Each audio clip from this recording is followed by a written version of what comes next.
Amados irmãos e irmãs, hoje a igreja celebra esta grande solenidade, a solenidade de Pentecostes, concluindo assim aquele ciclo tão bonito que a igreja celebra, o ciclo central, o tempo central da igreja, que é o tempo pascal.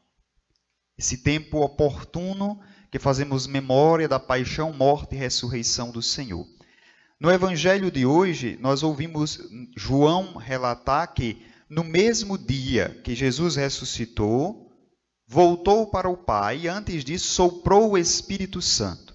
Diz que as portas estavam fechadas por medo dos judeus e o Senhor entrou para dizer da nova realidade de Jesus, essa realidade glorificada, e estando no meio deles, saudou com aquela palavra que estamos usando quase todas as semanas, nessas últimas semanas do tempo pascal, que é Shalom. A expressão hebraica que o povo judeu, o povo hebreu, saudava o seu povo. Quando se encontravam na rua, quando chegava em casa, a saudação principal era Shalom.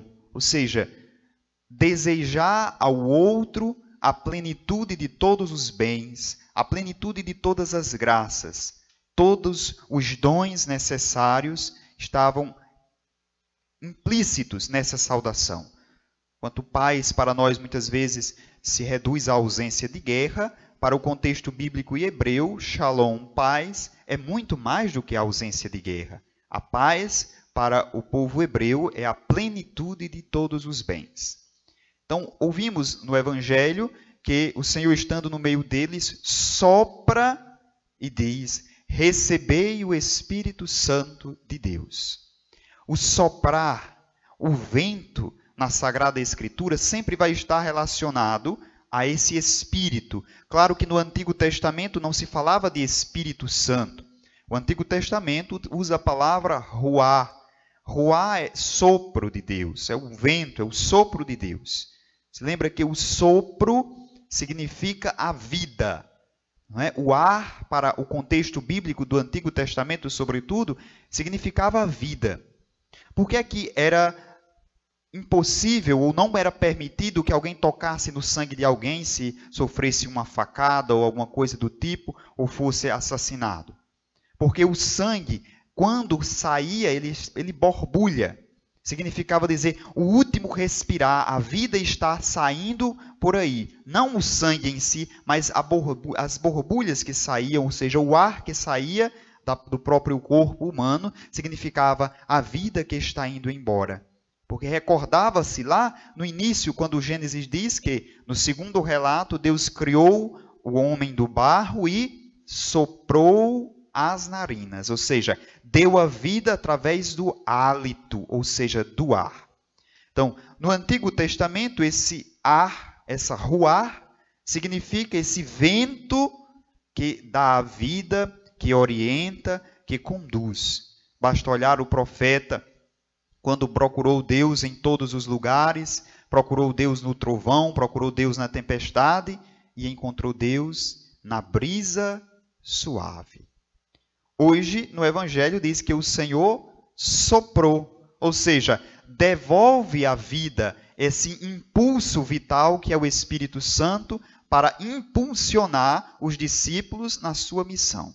Sem o Espírito Santo de Deus, nós não podemos desenvolver nenhuma missão. Nós podemos desenvolver uma missão que é obra humana, que terá começo e fim apenas com o intuito humano. O Espírito Santo é quem consegue dilatar o nosso coração e abrir as nossas ações para uma ação para além de atitudes humanas, mas com uma ação aberta e direcionada para o reino dos céus. Isso aqui é receber o Espírito Santo de Deus, esta ruá. Então, veja que os termos vão depois começando a ganhar uma outra forma. Antes, ruá, no Antigo Testamento, é uma palavra hebraica que significa sopro.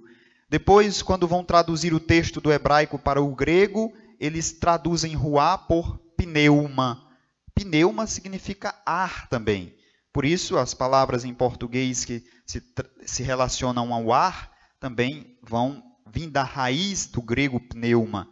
Por isso, pneu, pneumonia, são pneu que contém o ar. Pneumonia, doença também do ar. Esse pneuma vai ganhar o sentido de espírito, e Espírito Santo, porque aí vai ter a teologia trinitária, vai apresentar agora a Trindade Santa, que não aparecia com tanta clareza no Antigo Testamento, agora o Espírito Santo de Deus. Por isso, toda a liturgia, todo o tempo fala do Pai Criador, agora olhamos a imagem do Filho Redentor, hoje olhamos o Espírito, próximo domingo vamos celebrar a solenidade da Trindade Santa, não é? Não é que nós estamos esfacelando a Trindade, mas estamos contemplando as pessoas divinas para, no próximo domingo, celebrar esta comunhão perfeita. Esse Espírito Santo que João apresentou, que veio no mesmo dia, Lucas apresenta nos Atos dos Apóstolos de hoje, falando que foi 50 dias depois. Lucas tem um objetivo específico para dizer que foi 50 dias. Para falar que teve um tempo em que Jesus catequizou o povo, para que os seus discípulos estivessem plenamente preparados para receber. E ele vai dizer novamente que houve forte ventania quando os discípulos, Maria, estavam no cenáculo para receber este Espírito Santo de Deus. Mas eu gostaria de chamar a atenção para um detalhe dos Atos dos Apóstolos de hoje. Essas línguas que os discípulos falavam e que todos entendiam. Estava próximo à festa de Pentecostes, também para o povo judeu. Então, em Jerusalém, ia muita gente de todas as regiões que falavam as diversas línguas. E quando os apóstolos começam a falar, eles começam, mas como é que isso pode acontecer? Eles estão falando nas nossas línguas. Nós estamos entendendo o que ele está falando. Não é línguas estranhas. Tá? Quando fala-se que os discípulos falaram em línguas e que eles entenderam, é muito claro. Língua estranha é se alguém falar em mandarim perto de mim, eu não entendo nada. Também se falar em inglês, em qualquer outra língua, eu também não vou entender muita coisa. Mas vou entender quando alguém fala na minha língua. Se eles estavam, e os discípulos falaram e eles entenderam, eles não estavam falando em línguas estranhas, eles estavam falando em línguas conhecidas. Como isso aconteceu? O Espírito Santo é o dom de amor, o dom da união. Portanto, ele conduziu os apóstolos a falar de tal forma que os que estavam ali compreendessem e não ficasse mais confuso ainda. Então, a linguagem do amor é a única linguagem universal. Não existe outra língua falada por todos os povos que sejam tão iguais, a não ser a língua do amor. Por isso, é o amor fraterno, relatado durante todo o Ato dos Apóstolos como início da comunidade cristã, é a linguagem do amor que é capaz de unificar. Se olha por causa da soberba, por causa que o homem quis ser melhor do que Deus no Antigo Testamento, quis construir uma torre que chegasse até Deus, Deus confunde a língua dos homens e eles se dispersam. Agora, o Espírito de Deus é capaz de unir essas línguas através de um único idioma universal, do amor.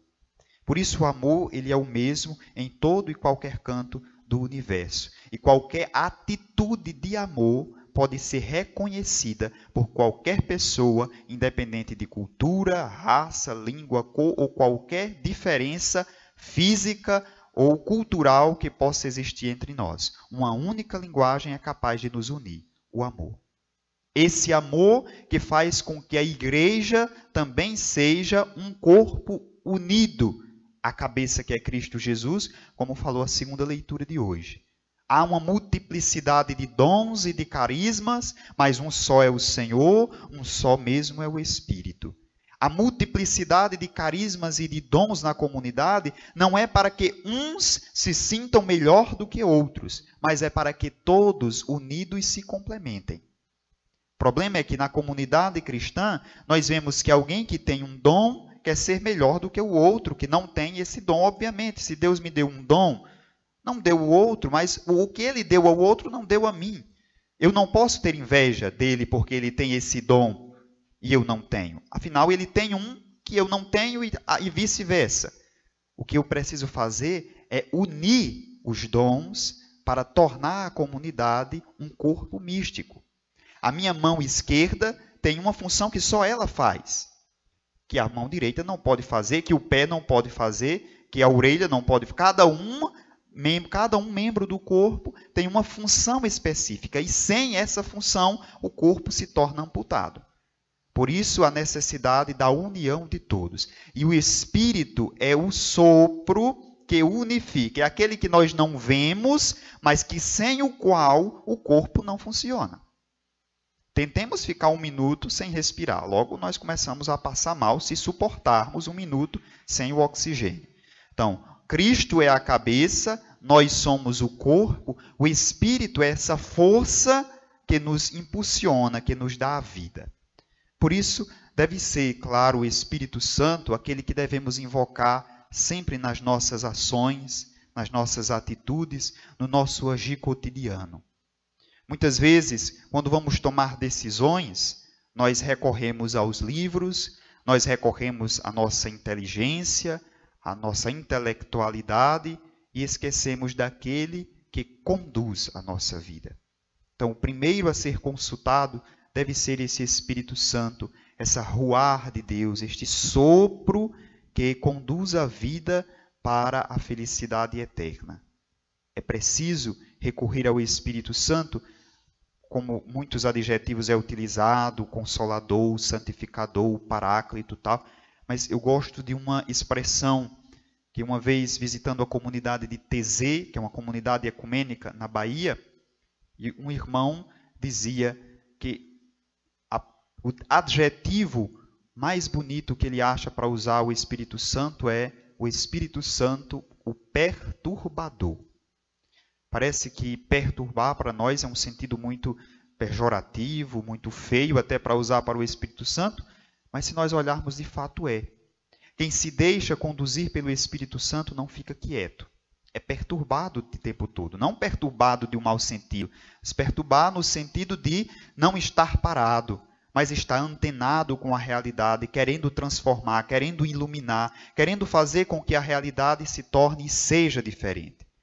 Só invocando esse Espírito Santo perturbador é que, de fato, iremos transformar a nossa vida e, transformando a nossa vida, transformar a realidade.